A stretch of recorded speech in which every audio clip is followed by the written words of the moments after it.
오늘 풍성한 삶으로의 초대라는 제목으로 하나님 은혜 나누겠습니다. 여러분 한번 이런 광경을 머릿속에 상상해 보시기 바랍니다. 11살짜리 애가요, 저기 수영장 귀퉁이에 서 있는 겁니다. 서가지고 자기 몸을 팔로 꼭 껴안고요, 애처롭게 아빠를 바라보면서 아빠는 들어오라고 계속 하는데, 손짓하는데 애는 고개를 계속 흔들고 있는 겁니다.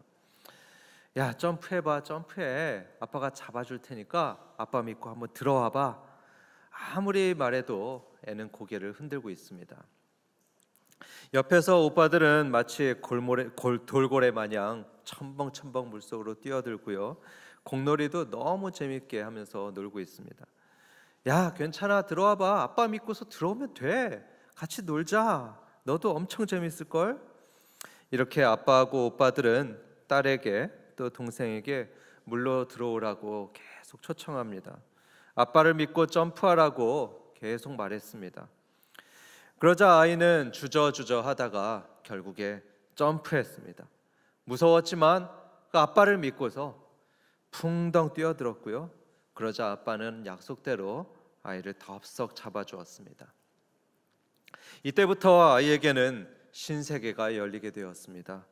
너무나 즐거운 물속 세상이 활짝 열리게 되었죠. 물에서 신나게 아빠하고 또 오빠들하고 놀았고요. 이후로는 수영도 배우면서 마음껏 그 물속을 헤집고 다녔습니다. 이게 어떻게 그럴 수 있었을까요? 믿었기 때문이었죠. 아빠를 믿고 점프해서 들어가 봤기 때문입니다. 눈치채셨는지 모르겠는데요, 이거는 저의 희망입니다. 저희 막내 딸아이가 이런 모습이 되었으면 하고. 지금도 수영을 못하거든요. 여러분, 성경은 말씀하기를 우리의 진짜 아버지는 하나님이라고 하십니다. 하나님이 이 사람들의 영을 만드셨고 또 육체도 주셨습니다. 모든 인류의 아버지가 우리 하나님이십니다. 또 성경은 말씀하기를 이 하나님은 그냥 그런 아버지가 아니고요, 좋은 아버지라고 하십니다.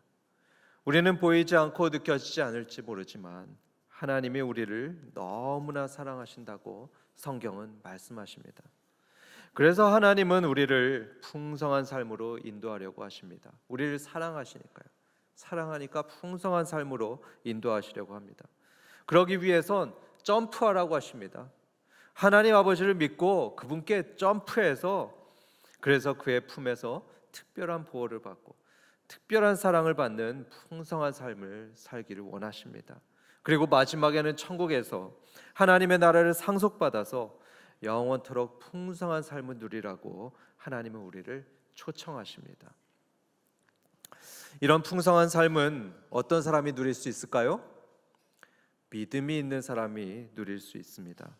하나님을 믿고 그분께 점프해서 안기는 사람, 그런 사람만 풍성한 삶을 누릴 수 있습니다. 그런데 만약에 믿지 않고 계속 밖에서만 또 주변에서만 머뭇거리면서 주저하면서 안 들어가게 되면요, 그런 사람은 하나님께서 예비하신 풍성한 삶을 절대로 누릴 수가 없습니다. 그래서 성경은 믿음이라는 것을 계속 강조합니다. 다른 거 다 소용없습니다. 믿음이 제일 중요합니다. 이 믿음이 있어야 우리는 은혜의 바다에 풍덩 들어가서 풍성한 삶을 살 수가 있습니다. 믿음이 바로 열쇠고요, 믿음이 결정타고요, 믿음이 알파와 오메가입니다. 그래서 예수님은 사람들이 믿게 하기 위해서 여러 가지 표적들, 또 여러 가지 기적들을 행하여 보이셨습니다. 물을 포도주로 만들어서 사람들에게 기쁨을 선사하셨죠. 또 오병이어의 기적으로 2만 명이나 되는 사람들을 배불리 먹이셨습니다. 죽었던 나사로를 많은 사람들이 지켜보는 가운데 다시 살리셨습니다. 이게 다 무슨 이유로 행한 것이냐 하면 멋있게 보이려고 한 게 아니었죠. 대접받으려고 하신 것도 아니었습니다. 그게 아니고 우리가 예수님 믿게 하려고 한 거죠. 사람들이 예수님 믿게 하려고 예수님이 그러셨습니다. 예수님 믿어야지 기쁨이 넘치는 삶을 살고, 예수님 믿어야지 죽어도 다시 살아나서 부활의 풍성한 삶을 살기 때문에 그 믿음 주려고, 그래서 표적과 기적들을 보이셨던 겁니다. 그런데요, 이렇게 믿으라고 보여주신 그 표적과 기적에 대해서 사람들은 어떤 반응을 보였을까요? 두 가지 반응을 보였습니다. 두 가지 반응. 믿는 사람들이 있었고 또 믿지 않는 사람들도 있었습니다. 지금도 그렇죠. 하나님은 지금도 사람들에게 당신을 믿으라고 권하고 계십니다. 말씀하고 계십니다. 갖가지 섭리들 또 기적들 또 자연 만물을 통해서 당신이 살아서 역사하시고 계신다는 걸 보여주고 계시고요. 또 TV나 유튜브 교회 많은 강단들에서 예수님 믿으라고 하나님 믿고 살라고 온종일 선포하고 계십니다. 그런데 그래서 믿는 사람들도 있는가 하면 여전히 믿지 않는 사람들도 있습니다. 그러니까 우리는 참 속상합니다. 참 속상해요. 함께 교회도 갔었고 또 같이 복음도 들었었는데 그런데 사랑하는 자녀는 믿질 않습니다. 배우자가 믿질 않습니다. 사랑하는 부모님 여전히 믿질 않고 있습니다. 그러니까 속상해하면서 늘 눈물로 기도하는 분들이 지금 참 많이 있습니다. 어제도 제가 목장 모임 갔더니 사랑하는 자녀들이 믿지 않아서 눈물로 기도하시는 분들 계십니다. 왜 그럴까요? 왜 그들은 지금도 안 믿고 있고 또 어떻게 하면 그들도 믿을 수 있을까요? 여기에 대한 대답을 오늘 말씀을 통해서 같이 들어보도록 하겠습니다. 먼저 9절부터 11절 같이 오늘 본문을 함께 보겠습니다.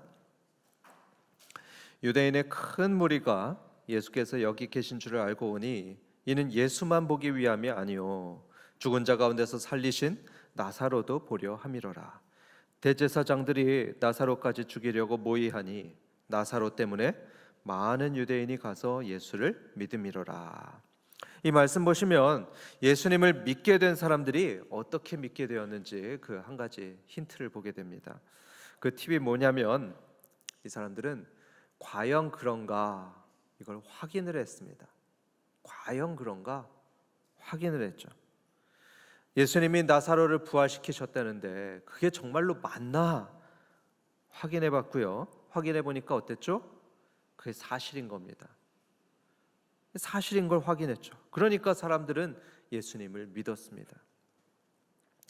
이걸 좀 더 자세히 설명해 드리겠습니다. 9절을 보면은 유대인들의 큰 무리가 있었다고 하죠. 유대인의 큰 무리가 예수님이 머무시던 나사로의 집에 갔는데요. 왜 갔는지 그 이유를 보면 나사로를 보기 위해서였다 이렇게 설명합니다. 나사로를 보기 위해서 그 집에 갔습니다. 그 당시에 나사로가 죽었다가 살아났다는 소문이 장안의 화제였습니다. 그래서 그게 사실인가, 그 소문이 사실인가 확인하기 위해서 나사로의 집에 많은 사람이 갔습니다.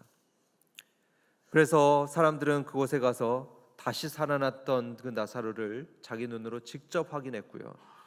그리고 그날에 일어났던 일에 대해서 여러 증언들을 귀로 들었을 겁니다. 그래서 나사로 자신의 말과 또 그 가족들의 말도 들었고요. 또 나사로의 시신을 끙끙대면서 무덤에 옮겨갔던 그 사람들 말도 들었을 겁니다. 그리고 예수님이 외치는 소리에 죽었던 나사로가 벌떡 일어나 무덤 밖을 걸어 나오는 걸 자기 눈으로 똑똑히 봤던 그 사람들의 증언들도 듣고 또 들었을 겁니다. 여러분, 그래서 그 모든 걸 보고 들었던 사람들 마음속에 뭐가 들어갔을까요? 믿음이 들어갔습니다. 11절 보시면 나사로 때문에 많은 유대인이 가서 예수를 믿음이로라 이렇게 하죠. 사람들 속에 믿음이 생겼습니다. 원래는 긴가민가 하면서 의심이 있던 사람들, 또 예수님을 믿지 않았던 사람들이었는데요. 그런데 죽었다 살아난 나사로를 직접 보고 또 그의 말을 듣고 또 그를 목격했던 사람들 말을 들으니까 그들 마음속에 믿음이 생겼습니다. 아, 예수님은 정말로 하나님의 아들 맞구나. 하나님이 보내신 저 예수님 믿고 의지하면 살 수 있겠구나. 저분이 우리를 모든 질병과 가난과 고통과 죽음에서 구원해낼 구원자가 맞구나. 이런 믿음이 생겼습니다. 어떻게 하니까요? 가서 보고 듣고 확인하니까요. 가서 들은 소문을 확인하고 나니까 예수님 믿는 믿음이 생기게 되었습니다. 그래서 여러분들 중에 아직도 긴가민가 하면서 적극적으로 못 믿고 주저하는 분 혹시 계십니까? 아직도 억지로 교회 나오면서 마음에 신앙에 대한 의심이 가득하신 분 이 가운데 계십니까? 하나님의 존재가 의심스럽고 하나님의 사랑이 의심스러운 분 계십니까? 그렇다면 확인하시기 바랍니다. 여러분이 들어왔던 신앙의 내용이 과연 맞는지 여러분이 스스로 확인하시기 바랍니다. 확인하고 나시면 여러분들도 분명히 믿지 않을 수 없을 것입니다. 이걸 제대로 확인하려면 먼저 성경을 봐야 되는 거죠. 성경을 봐야 됩니다. 성경은 기독교 신앙의 전체를 담고 있습니다. 그러니까 성경을 한번 제대로 읽어보면서 이 성경이 증언하는 하나님이 정말로 믿을 만한 분인가? 정말로 내 인생과 내 운명을 걸어도 좋은 분인가? 이걸 여러분 확인해 봐야 됩니다. 제가 참 안타까운 게 있는데요. 너무 안타까운 건 성경 한번 안 읽어보고서 안 믿는 분들입니다. 그런 분이 참 많이 있습니다. 이 기독교의 교리가 맞는지 안 맞는지 그거 확인 한번 안 해보고선 또 한 번도 진지하게 고민하거나 연구하지도 않고서 그냥 무조건 안 믿는 사람들이 너무 많은 겁니다. 그래서 혹시 신앙에 회의적인 분들 계시면요, 먼저 성경을 읽어보시기 바랍니다. 또 하나님의 존재에 대해서 의심을 가지신 분들, 또 하나님의 사랑에 대해서 의심을 가지신 분들도요, 그냥 막연하게 하나님 없는 것 같아, 날 그냥 안 사랑하는 것 같아, 이렇게 생각하지 마시고 성경을 읽어보시기 바랍니다. 성경을 읽어보시고요, 또 유튜브에 강의들도 많이 있는데 잘 가려가면서, 이상한 거 보지 마시고 잘 가려가면서 그런 강의도 들어보시기 바랍니다. 그러면 믿음이 생길 겁니다. 하나님이 정말로 살아계시고 정말로 우리를 사랑하신다는 믿음이 생길 거고요, 여러분의 흔들리는 믿음도 굳건하게 다시 세워질 겁니다. 나니아 연대기 여러분 아시죠? 그 나니아 연대기 작가로 유명한 C.S. 루이스가 이런 말을 했습니다. 믿음을 버리는 사람들이 그 20세기 초반 영국에 많이 있었는데요, 그 믿음을 버리는 사람들 중에 제대로 논쟁하고 나서 믿음을 버리는 사람은요 거의 없다고 합니다. 제대로 논쟁하고 나서 믿음 버리는 사람은 없어요. 치열하게 사실관계를 알아보고 나서 치열하게 기독교 교리들을 연구하고 나서 믿음을 버리는 사람은요 거의 없다고 합니다. 그래서 기독교는 성경의 사실 여부를 확인하는 것에 대해서 전혀 두려워하지 않습니다. 성경의 내용을 역사적으로 고증하고 또 과학적으로 검증하는 거 두렵지 않고요, 얼마든지 알아보고 얼마든지 따져보라고 우리는 당당히 말할 수 있습니다. 아니, 따지면 따질수록 우리는요 하나님이 살아계시다는 것을 우리는 확인하게 됩니다. 연구하면 연구할수록 우리는 하나님이 우주를 창조했다는 믿음을 가질 거고요, 그가 보낸 예수님이 정말로 죽었다가 살아나셨다는 것을 우리는 믿게 됩니다. 우리가 몰라서 그렇지요, 알면 알수록 더 믿을 수 있는 게 바로 우리 기독교입니다. 시카고 트리뷴이라는 미국 잡지가 있는데요, 거기에 리 스트로벨이라는 기자가 있었습니다. 리 스트로벨, 그 기자는 무신론자였습니다. 그리고 기독교를 굉장히 혐오했던 사람이었습니다. 그런데 그런 그가 어느 날 성경을 조사하기로 마음먹었답니다. 과연 성경의 얘기가 진실인가 거짓인가, 그걸 확인 작업을 하기 시작했습니다. 그래서 그는 성경을 꼼꼼히 읽었고요, 특별히 예수님께서 죽었다가 살아난 사건이 의학적으로 맞나, 또 심리학적으로 맞나, 과학적으로 맞나, 그 확인 작업을 했습니다. 왜요? 기독교가 거짓인 걸 밝히기 위해서. 그래서 확인 작업을 했습니다. 그런데 확인하니까 어땠을까요? 확인해 보니까 이 성경의 내용이 사실인 걸 발견했습니다. 이 성경의 모든 내용들이 사실인 것을 이 기자가 발견하게 되었습니다. 그래서 그는 도무지 부인할 수 없는 이 거대한 진실 앞에 무릎을 꿇게 되었고요, 그는 믿음을 갖게 되었고요, 목사가 되셨습니다.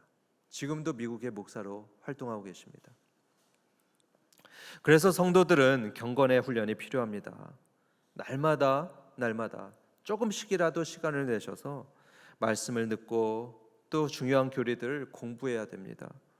매일 기도하고 경건서적 읽고 또 교회에 정기적으로 나오는 게 필수적입니다. 로마서 10장 17절에 말씀하기를 믿음은 들음에서 나며 들음은 그리스도의 말씀으로 말미암느니라 이렇게 말씀합니다.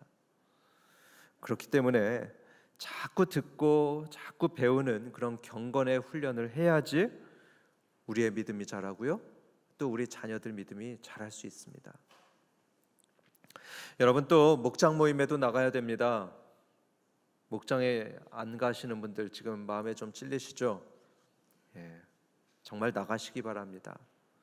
목장 모임 자꾸 빼먹지 마시길 바랍니다. 목장에 가서 함께 기도하시면서 살아계신 하나님께서 우리 기도에 실제적으로 응답하시는 걸 경험 좀 해봐야 되고요. 또 다른 성도들이 하나님 만났던 얘기도 자꾸 들어야 됩니다. 그렇게 자꾸 보고 듣고 확인해야 우리의 믿음이 흔들리지 않고 강해지는 것입니다. 바라기로는 저와 우리 한밭 성도들은 부지런히 성경 연구하고 경건의 훈련을 하시면서 믿음이 강해지시고 또 영적으로 풍성한 삶 사시기를 주님의 이름으로 축원합니다. 이제 다음으론 당시에 예수님을 안 믿던 사람들을 한번 보겠는데요. 방금 말씀드렸듯이 수많은 사람들이 예수님을 믿고 따를 때에 그렇지 않았던 사람들이 있었습니다. 본문에 나오는 대제사장들 그리고 또 많은 바리새인들은요, 예수님을 여전히 믿질 않았습니다. 계속 거부했습니다. 그렇게 거부할 뿐만 아니고 이들은 예수님을 죽이려고까지 했고요. 10절에 보면 죽었다가 다시 살아난 그 나사로까지 죽이려는 아주 끔찍한 모의를 하고 있는 걸 보게 됩니다. 대체 그들은 왜 그럴까요? 예수님께서 그렇게 많은 표적을 보이시고 기사를 행하셨는데 왜 이렇게 이 사람들은 예수님을 믿지 않았을까요? 그 이유가 앞에 11장에 나와 있습니다. 11장 47절과 48절 봅니다. 이에 대제사장들과 바리새인들이 공회를 모으고 이르되 이 사람이 많은 표적을 행하니, 여기서 이 사람은 예수님을 말합니다. 예수님이 많은 표적을 행하니 우리가 어떻게 하겠느냐? 만일 그를 이대로 두면, 예수님을 이대로 두면 모든 사람이 그를 믿을 것이요 그리고 로마인들이 와서 우리 땅과 우리 민족을 빼앗아 가리라 합니다. 대제사장들과 바리새인들은요, 나사로가 부활했다는 소식을 듣고 걱정을 했습니다. 예수가 저렇게 많은 표적을 행하는데 우리가 어떻게 해야 될까? 걱정을 했습니다. 그런데 여러분, 사실 고민하고 걱정할 필요가 뭐가 있습니까? 그냥 믿으면 되는 것 아니겠습니까? 그렇게 예수님이 많은 표적을 행하면서 당신이 하나님의 아들이신 것을 분명하게 만천하에 지금 증거하고 있는데요, 그럼 고민할 게 뭐가 있습니까? 예수님 믿으면 되죠. 그렇지 않습니까? 그런데 이 사람들이 다음에 했던 말은요, 그러니까 우리 앞으로 예수님 잘 믿자, 이 말이 아니었습니다. 이런 말을 합니다. 만일 예수를 이대로 두면 모든 사람이 그를 믿게 될 거고, 그렇게 되면 로마인들이 와서 우리 땅과 우리 민족을 빼앗을 거다, 이렇게 말을 합니다. 다시 말해서 우리가 땅과 민족을 빼앗길 거다, 이 말을 하고 있습니다. 여러분, 바로 여기서 우리는 믿음을 갖지 못하게 만드는 굉장히 큰 방해물을 발견하게 됩니다. 그게 뭐냐면 손해라는 것입니다. 이 사람들은 자기가 손해볼 걸 생각하니까 믿음을 가질 수 없었습니다. 당시엔 예수를 믿으면 자기 땅을 잃어버립니다. 자기 재산 잃어버리고요, 가족의 목숨을 잃어버릴 수도 있고요, 그동안 누려왔던 사회적인 지위, 관계, 그거 다 포기해야 됐습니다. 그런 손해들을 생각하니까 이들은 믿을 수가 없게 된 겁니다. 아무리 예수님이 죽은 자도 살리고 귀신을 쫓고 말씀이 다 오라도 그를 믿어가지고 손해볼 걸 생각하니까 도무지 예수님을 믿을 수가 없었습니다. 아니, 그들은 아예 믿을 생각조차 하지 않았고요, 심지어 그 손해의 근원이었던 예수님을 죽이려고까지 계획을 합니다. 앞서 예수님은 마태복음 13장의 씨 뿌리는 비유에서 이런 경고의 말씀을 하십니다. 사람들이 세상의 염려와 또 재물에 대한 욕심 때문에 믿음을 버릴 거다, 이런 말씀을 했습니다. 세상의 재물 또 세상에 대한 염려 때문에 믿음을 버릴 거다, 경고의 말씀을 하셨습니다. 많은 사람들이 세상의 것 잃어버릴까 봐, 또 손해볼까 봐 믿음의 세계로 못 간다는 말씀입니다. 지금도 많은 사람들이 왜 예수님을 안 믿고 왜 교회도 오질 않습니까? 다른 이유들도 많이 있지만요, 그 중요한 한 가지 이유는 손해볼까 봐 그러는 겁니다. 교회 가면 일요일에도 일을 못하니까 손해볼 것 같습니다. 그러니까 믿기를 거부합니다. 또 주일 오전에도 공부를 안 하면 대학에 가는데 손해볼 것 같습니다. 그러니까 믿기를 거부하고 교회 가길 거부합니다. 교회 가면은 술 담배 못 한다니까 그 즐거움 포기하기 싫어서 신앙을 거부합니다. 여러분, 참고로 술 담배 하셔도 괜찮습니다. 오시기만 하면 됩니다. 하나님이 얼마나 기뻐하실지 모릅니다. 끊는 거야 나중에 끊으셔도 됩니다. 그리고 또 가만 신앙생활 열심히 하는 사람 보니까요, 잘 믿는다고 돈 많이 버는 거 아닌 거죠. 그러니까 뭐 믿는다고 돈이 나오냐 떡이 나오냐 이러면서 믿기를 거부하는 사람들이 많이 있습니다. 하지만 우리가 성경을 보고 또 우리 선조들의 삶을 보면서 확신하는 게 있습니다. 그 확신하는 게 뭐냐면요, 우리가 하나님을 제대로 믿기 위해서 손해를 감수하고 또 세상의 걸 포기할 때, 그때 하나님은 우리가 기대하지도 못하고 상상하지도 못했던 그런 더욱 풍성한 걸 주신다는 거, 그걸 우리는 확인하게 됩니다. 히브리서 11장은 믿음장이라고 하는데요, 거길 보면 수많은 믿음의 선조들이 나옵니다. 수많은 믿음의 선조들이 나오는데요, 그들은 믿음 때문에 궁핍하고 또 환난당하고 학대받는 걸 마다하지 않았습니다. 믿음 때문에 환난당하고 핍박당하고 궁핍한 걸 마다하지 않았습니다. 손해보면서 살았습니다. 그런데 그들을 위해서 뭐가 예비되었는지 아십니까? 더 나은 본향이 예비되었습니다. 더 좋은 게 예비되었다고 합니다. 그래서 그들은 구차하게 목숨을 구걸하지 않았습니다. 갖은 고생을 감수하고 갖은 고난을 다 당했습니다. 저희 외할아버지가 생각납니다. 저희 외할아버지는요, 평양분이셨습니다. 평양분이셨는데 평양에서 굉장히 부자셨다고 합니다.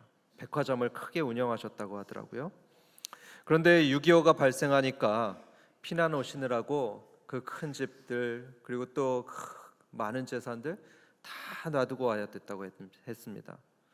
그런데 그때 저희 5 외삼촌들하고 이모들은요, 그거 아깝다고 그거 지키겠다면서 그 평양에 남아있게 되었습니다. 하지만 저희 막내 외삼촌하고 어머님은 부모님 따라가겠다면서 엉엉 울고 그 부모님 막 붙잡았다고 합니다. 그리고 피난하는데요, 사람들이 정말 인산인해였는데 그 속에서 부모님 손 꼭 붙잡고 그 고생스러운 피난길을 끝까지 쫓아왔다고 합니다. 끝까지 붙잡고요. 그래서 막내 외삼촌하고 저희 어머니는 살았습니다. 부모님 손 꼭 붙잡고 따라와서 그 외할아버지 외할머니의 보호도 받고 사랑도 받고 또 유산도 받으면서 풍성한 삶을 살게 되셨습니다. 안 따라왔으면 큰일 날 뻔했습니다. 다 잃어버리는 겁니다. 다 잃어버리는 겁니다. 아마 저도 태어나지 않았겠죠. 그래서 여러분, 우리는요, 다른 것보다 하나님 아버지의 손을 꼭 붙잡아야 됩니다. 세상 다른 거 붙잡지 말고요, 하나님 손만 꼭 붙들면 됩니다. 여러분, 아멘이십니까? 어쩌면 우리는 하루라도 장사를 안 하면 죽을 것 같습니다. 하루라도 공부를 덜 하면 뒤처질 것 같지만요, 그렇다고 하나님 손 놓아버리면요, 다 잃어버리는 겁니다. 다 잃어버립니다. 그래서 우리는 다른 거 붙잡지 말고 하나님 손 붙잡아야 됩니다. 믿음으로 하나님 품에 폴짝 뛰어들어야 됩니다. 그래야 우리는 영적으로 풍성한 삶을 살 수 있습니다. 시시하게 물질적으로 풍성한 삶 말고요, 하늘아버지와 교제하는 풍성한 삶, 그리고 그분으로부터 영원히 보호받고 사랑받으면서 하늘의 모든 복을 누리게 되는 그런 풍성한 삶을 하나님 손 붙들 때, 하나님 붙잡을 때 우리는 누릴 수 있습니다. 그래서 사랑하는 성도 여러분, 세상에서 조금 손해 볼 건가? 아니면 믿음의 길을 갈 건가? 만약에 저울질해야 되는 상황이 오면요, 손해는 좀 감수하더라도 믿음의 길을 선택하시기 바랍니다. 하나님의 손 붙잡으시기 바랍니다. 그래서 하나님과 동행하는 풍성한 삶 사시기를 주님의 이름으로 축원합니다.